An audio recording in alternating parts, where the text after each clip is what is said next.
أهلا بحضراتكم. عيد العمال. هنا نتوقف قليلا، مش عشان مناسبة بنحتفل بيها وخلاص، لكن عشان نحكي حكاية تعب وعرق وكرامة، حكاية اسمها العمال. يعني ايه عيد العمال؟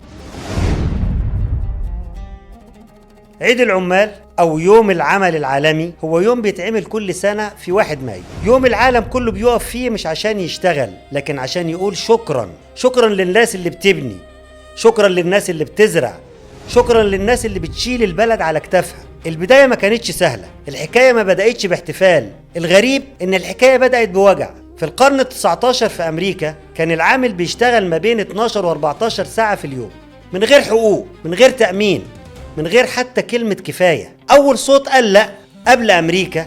مين أول صوت غير عمال أمريكا قال لأ؟ الفكرة بدأت في استراليا سنة 1856. عمال قرروا يطالبوا بحق بسيط، ساعات الشغل بتاعتهم تنزل من 12 و14 ساعة ل8 ساعات، نعيش فيه كبني آدمين.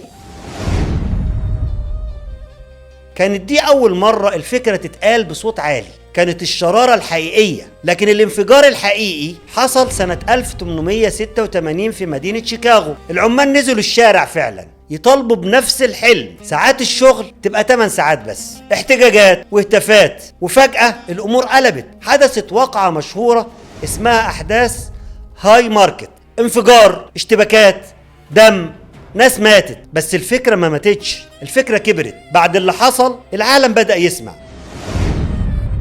سنة 1889 اتقرر في مؤتمر عالمي في باريس ان يوم 1 مايو يبقى يوم عالمي للعمال، يوم تضامن، يوم اعتراف، يوم حق. امريكا الدولة المختلفة الوحيدة هي امريكا بتعمل عيد العمال بتاعها في شهر سبتمبر، لكن باقي العالم مكمل في 1 مايو. عندنا هنا في العالم العربي وفي مصر اليوم ده بقى اجازة رسمية، لكن الاهم من الاجازة تذكير ان ورا كل مشروع كبير عامل، ورا كل عمارة عامل، ورا كل نجاح في حد تعب ويمكن ما تشافش. هنا نتوقف قليلا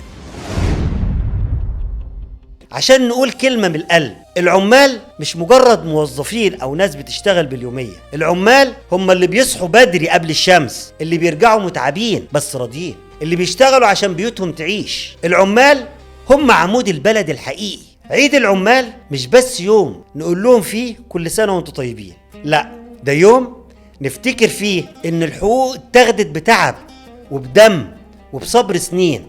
وفي النهاية نتوقف قليلا